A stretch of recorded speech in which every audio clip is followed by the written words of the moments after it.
Прилагайки повече или по-малко сложни стратегии за комуникация, бихте могли да ползвате някои средства, които улесняват производството и разбирането на съобщенията. Те могат да бъдат пригодени към различни ситуации, в зависимост от вида и степента на увреждането, както и от конкретния контекст.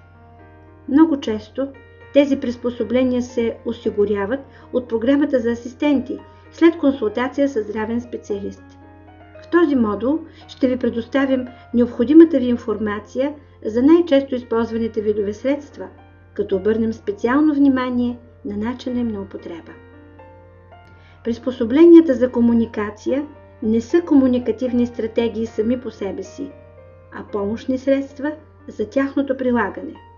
В този смисъл те могат да се прилагат при всички модели на комуникация, а не само при отделни такива. По принцип, няма конкретна връзка между вида увреждане и средството, което трябва да се ползва.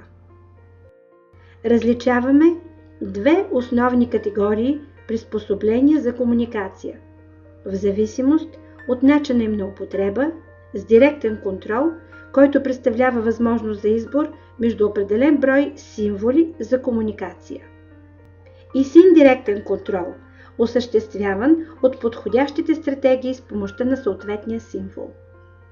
Изборът на средствата от първата или втората категория зависи главно от възможностите на лицата с физически увреждания. То трябва да бъде резултат от специализиран процес на оценка.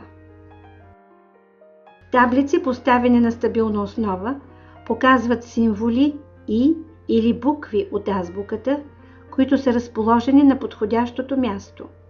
По този начин лицето може направо да посочи желания символ с пръст, сламка, която държи с уста, или с пръчица, закрепена на главата.